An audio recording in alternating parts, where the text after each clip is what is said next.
نحمده ونصلي على رسوله الكريم أما بعد أعوذ بالله من الشيطان الرجيم بسم الله الرحمن الرحيم فلولا نفر من كل فرقة منهم طائفة ليتفقهوا في الدين ولينذروا قومهم إذا رجعوا إليهم لعلهم يحذرون وقال النبي صلى الله عليه وسلم من سلك طريقا يلتمس فيه علما سهل الله طريقا إلى الجنة।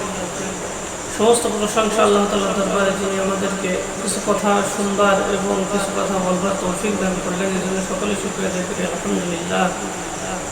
আজকে যে বিষয়ে আলোচনা করব সেটা হলো যে ইলমে দ্বীনের গুরুত্ব, দ্বীনি ইলম শিক্ষা করার গুরুত্ব। দ্বীনি ইলম শিক্ষা করার অনেক গুরুত্ব রয়েছে। প্রথম কথা হলো যে আমরা দ্বীনি ইলম যে বিষয় নিয়ে শিক্ষা করি, অর্থাৎ কোরআন এবং হাদিস, এই দুইটা গ্রন্থই হলো সব থেকে পবিত্র গ্রন্থ এবং সমস্ত গ্রন্থের উপরে এক শ্রেষ্ঠত্ব মর্যাদা।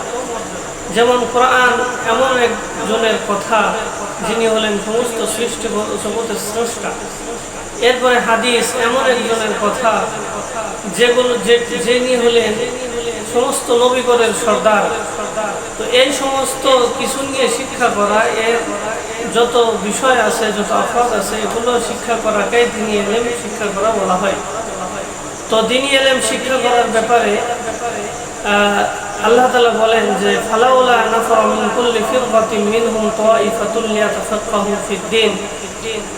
কেন একটা ছোট দল কেন বের হয় না? বড় বড় দল থেকে, দলের মধ্য থেকে, প্রত্যেক ফিরকা থেকে, প্রত্যেক গোত্র থেকে কেন ছোট ছোট দল বের হয় না? লিয়াতাফাক্কাহু ফিদ-দীন, যারা দ্বীনের গভীর জ্ঞান শিক্ষা করবে। ওয়ালিয়ুনযিরু কওমাহুম ইযা রাজাউ ইলাইহিম লাআল্লাহুম ইয়াহযারুন। এরপরে তারা তাদেরকে সতর্ক করবে, যখন তারা তাদের কাছে ফিরে আসবে তখন তাদেরকে সতর্ক করবে যাতে তারা গুনাহ থেকে বাঁচতে পারে। তাহলে গুনাহ থেকে বাঁচার জন্য, আযাব গজব থেকে কিভাবে রক্ষা পাবে এগুলো বলার জন্য, এরপরে কি কি গুনাহ কোন কাজ করলে আল্লাহ তাআলা সন্তুষ্ট হয়, এই সমস্ত শিক্ষা করার জন্য কেন একটা দল, ছোট দল কেন বের হয় না?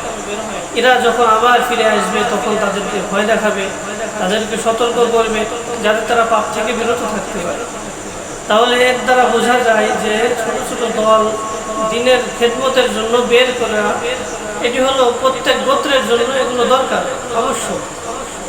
দ্বীনি ইলমের ফজিলত, দ্বীনে শিক্ষা করার ফজিলত হলো হাদিস শরীফে এসেছে, বুখারী শরীফে হাদিসে এসেছে যে খায়রুকুম মান তাআল্লামাল কুরআন ওয়া আল্লামা। এর ফজিলত এমন, দ্বীনি ইলম শিক্ষা করার ফজিলত এমন, যে ব্যক্তি শিক্ষা করায় এবং যে শিক্ষা করে উভয়কে আল্লাহ তাআলা শ্রেষ্ঠ করেছে। যে খায়রুকুম মান তাআল্লামাল কুরআন, যে ব্যক্তি শিক্ষা করে সে হলো শ্রেষ্ঠ, তোমাদের মধ্য থেকে শ্রেষ্ঠ হলো সে ওই ব্যক্তি যে কোরআন শিক্ষা করে, ওয়া আল্লামাহু, এবং অপরকে শিক্ষা দেয়। তাহলে যে কোরআন শিখে, যে শিক্ষা দেয়, উভয়ই শ্রেষ্ঠ। এরপরে আল্লাহ তাআলার রাসূল বলেন, যেটা মুসলিম শরীফের বর্ণনা, মান সালাকা তরিকান ইয়ালতামিসু ফীহি ইলমান সাহালাল্লাহু তরিকান ইলাল জান্নাহ। যে ব্যক্তি ইলমে দ্বীন শিক্ষা করার উদ্দেশ্যে ঘর থেকে বের হয়, কোনো পথে চলে, তখন আল্লাহ তাআলা তার জন্য জান্নাতের পথকে সহজ করে দেয়। সুবহানাল্লাহ। এরপরে 3 নম্বর ফজিলত হলো মাইয়ুরিদিল্লাহু বিহি খায়রান ইউফাক্কিহু ফিদ-দীন। এই হাদিসটা বুখারী শরীফে রয়েছে যে আল্লাহ তাআলা যাকে ভালো চান, যার ব্যাপারে কল্যাণ চান, আল্লাহ তাআলা তাকে দ্বীনের জ্ঞান শিক্ষা করার তৌফিক আল্লাহ তাআলা দান করেন। এরপরে 4th নম্বর যে ইলমে দ্বীন হাসিল করার ফজিলত, সেটা হলো ইন্নামাল উলামা ওয়ারাসাতুল আম্বিয়া। আলেম উলামাগণ যারা কোরআন এবং হাদিসের ধারক বাহক হবেন, এরাই হলো নবীর ওয়ারিস। উলামা ইকরাম এমন জ্ঞান যারা শিক্ষা করে, এমন জ্ঞান যারা সমাজের মধ্যে প্রসার করে, এরাই হলো উলামা ইকরাম। তো এই উলামা ইকরাম হলো নবীগণের ওয়ারিস। তাহলে ইলমে দ্বীন যদি শিক্ষা করা যায়, এরপরে সেগুলো যদি প্রসার করা যায়, তাহলে এরাই হবে আল্লাহ তাআলা এবং আল্লাহ তাআলা যে রাসূল ছিল, সেই রাসূল সাল্লাল্লাহু আলাইহি ওয়াসাল্লামের ওয়ারিস।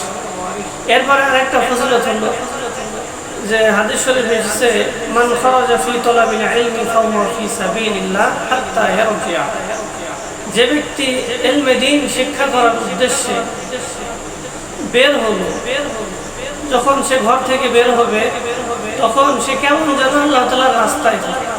মান খারাজা ফি তালাবিল ইলমি ফাহুয়া ফি সাবিলিল্লাহ, যে আল্লাহ তাআলার সন্তুষ্টির জন্য ইলমে দ্বীন হাসিল করার জন্য ঘর থেকে বের হলো, সে আল্লাহ তাআলার রাস্তায় বের হয়।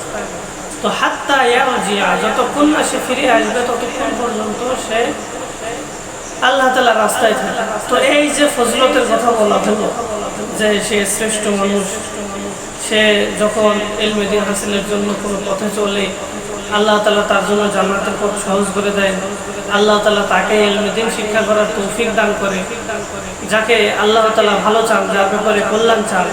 এরপরে উলামা ইকরামগণ নবীগণের ওয়ারিস হচ্ছে, এরপরে যে ইলম শিক্ষা করার জন্য ঘর থেকে বের হয় তখন সে আল্লাহ তাআলার রাস্তায় থাকে। এই সমস্ত ফজিলত তখনই লাভ হবে যখন বান্দার ভিতরে ইখলাস থাকে, একমাত্র আল্লাহ তাআলার সন্তুষ্টির উদ্দেশ্যে যখন হবে তখন এই ফজিলতগুলো পাওয়া যাবে। নতুবা হাদিস শরীফে এসেছে যে ব্যক্তি দুনিয়া তালাশের উদ্দেশ্যে বা লোক দেখানোর উদ্দেশ্যে যে ইলমে দ্বীন শিক্ষা করবে সে জান্নাতের ঘ্রাণটুকুও পাবে না। তো আল্লাহ তাআলা আমাদের সকলকে সঠিক বুঝ দান করে ইলমে দ্বীন শিক্ষা করার তৌফিক দান করুক। ওয়া আখির দাওয়ানা আলহামদুলিল্লাহি রাব্বিল আলামিন।